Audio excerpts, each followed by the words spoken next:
What is up, everybody, and welcome to FLW Videos. In today's episode, we're going to be talking about a very good team in the Ultra League that includes no legendary Pokemon. If you yourself do not have something like a Giratina, powered up, unlock secondary charge move, ready to go, and all that stuff, you might be looking for some good alternative options, and I actually think I found that team.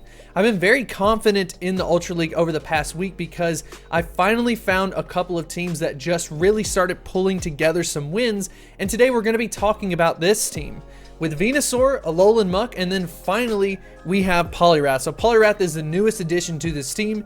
If you watched the last episode, I substituted Giratina for Poliwrath because I was having trouble against some of the steel types. So having Dynamic Punch, for example, was really going to be a big help. So anyways, let's go ahead and jump into some footage. The first video that we're going to take a look at is actually a very tough battle to go up against. We're talking about going up against a Giratina Origin and a Registeel on the same team, so that is an absolutely monster of a team.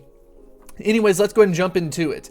So by the way, I have been leading with Venusaur, but one thing that I've kind of noticed as I ended up ranking up a little bit right around the 2,300 spot was that a lot of people were leading with Giratina. That was very common, but here's the thing though.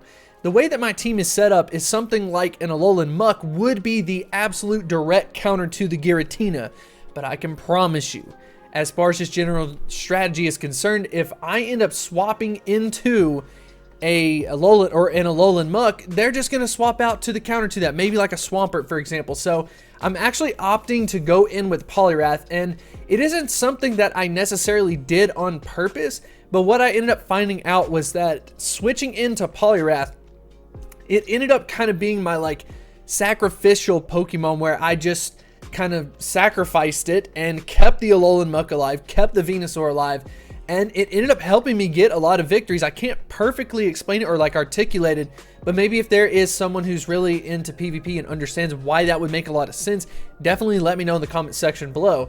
But anyways, when we're using this Poliwrath, we're just trying to just hit it with those ice punches, and it ended up using quite a bit of shields, which was a little bit interesting. I'm going to go ahead and let this one go down because to me, it's more important to have the ability to kind of swap Pokemon. So now I'm going in with the Alolan Muk, and then here comes in the counter, just like I predicted before. Not even seeing the team, I just know that people expect to just kind of have a Swampert to protect against an Alolan Muk. So in that case, I don't mind going ahead, pulling in the Alolan Muk, and then being able to switch out, because that way we can take out the Swampert in this case. So now we're just trying to peck away at Registeel. So honestly, in my opinion, what I'm thinking is, you know what? It's okay if Venusaur goes down. I still have 2 shields. That's very important. And to be honest, I think Alolan Muk could actually pull this one off. The reason for that is because the move Dark Pulse is going to be doing a neutral set of damage against this Registeel, and then it's going to be doing super effective against the Giratina Origin or the Giratina altered form. So basically I just have to keep this Alolan Muk alive, so I don't mind doing that just in case it has a Focus Blast. It does not in this case, but like I said before, we're just interested in keeping this Pokemon alive. So we've got Alolan Muk there, go ahead and hitting it with the Dark Pulse, taking out, and then finally getting into this Giratina, and I've got the victory, no problem. I'm still in the green, gonna drop what, midway down with that Dragon Claw, but we're going to finish it off with this Dark Pulse. So definitely a good game. I think I played it right because Alolan Muk is an absolute key Pokemon that I just can't put into the front line and have it go down because there's so many people having a Giratina. So that was a perfect case. Now we're getting into the second battle, and this gets no easier because we've got the Armored Mewtwo. Armored Mewtwo having like so many Psychic type moves, it's going to be super effective against the Venusaur. We also kind of have a little bit of an issue versus this Alolan Muk, but I'm basically just going to try to protect this Alolan Muk and then kind of go at it from the just Dark Pulsing perspective. And ladies and gentlemen, for some reason, they decided to go ahead and switch in the Togekiss. And anytime I've gone up against a Togekiss, I've realized that people love defending their Togekiss. So what I try to do is to just absolutely bait them out with the Dark Pulses. That way I can get off another one. So I'm going to go ahead and hit it with a Sludge Wave just in case they don't double shield. But remember, I still had a Venusaur anyways that I could go ahead and hit it with. So I tried to get to another Dark Pulse. Unfortunately, couldn't do it. I'm thinking, what do I do here? What do I do here? I'm going to go ahead and go with a Venusaur because I know I can for sure get off that Frenzy Plant immediately. He used a Dynamic Punch last time. Let's switch it out. Probably going to be a Psy Strike. If it ends up hitting the Poliwrath, I'm personally more okay with that than the Venusaur because I'm thinking just like in general, what if they have something like a Swampert or something? I don't know if Poliwrath's going to be able to take it out. They switch into an Alolan Muck, so in this case, we're just absolutely clowning on this thing with Poliwrath. Hitting it with that Dynamic Punch was huge, so we go down. Now we're just stuck with a Venusaur. Now you might be thinking to yourself, well, there is absolutely no way you can win this. For some reason, they decided to go with the Dark Pulse there, and that was everything I needed to actually pull off the victory. I farmed up a little bit more than what I had to just to get off the Frenzy Plant because I wanted to have some energy going into the final Pokemon, taking it down. And then now we're going to go into the final Pokemon, and it is a Mewtwo, but guess what? It doesn't matter. I've already charged back up to the Frenzy Plant, so although the Mewtwo would be super effective against this Venusaur, it never got a Psy Strike off on me because of the way I was switching between Pokemon, so that felt really good.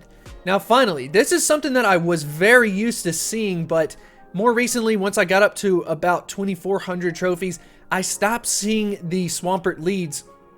I started noticing that a lot of people were shifting off to some of the other ones, like a Giratina, for example. So now, anyways, we're seeing a more traditional team where lead with Swampert, switch into Giratina, and then I switch over to Alolan Muck and go ahead and take it out that way with the Dark Pulses in that case. So honestly, Alolan Muck's job, in all just kind of fairness, is really just to counter off that Giratina. And then, of course, Poliwrath can kind of soft counter it, hitting it with those Ice Punches. But for the most part, that is Alolan Muck's job.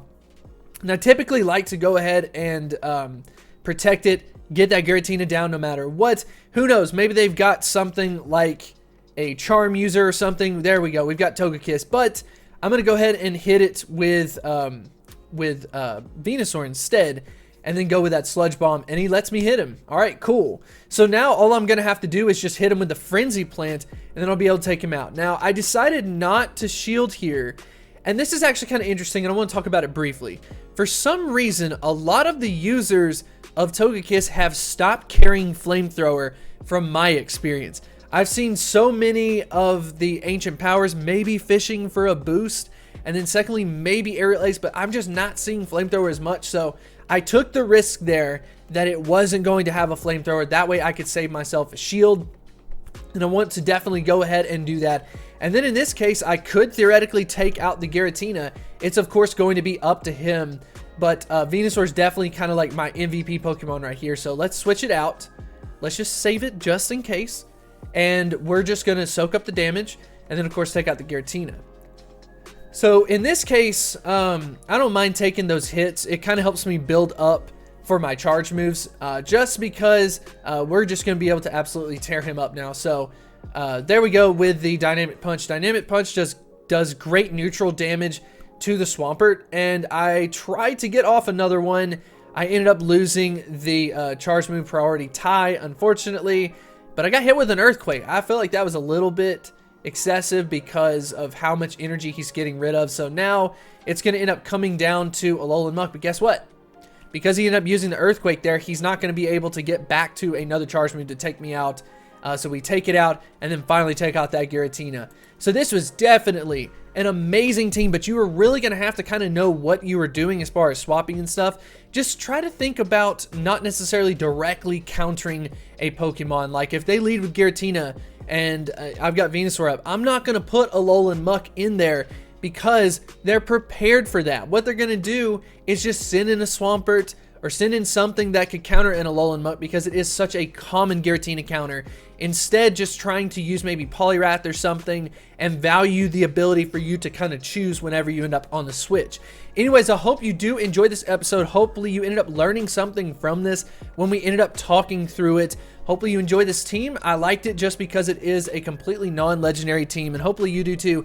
Definitely let me know what team you were rocking in the comment section below, and then of course what trophies you are at, and who knows, maybe I'll end up trying your team, and I will see you next time.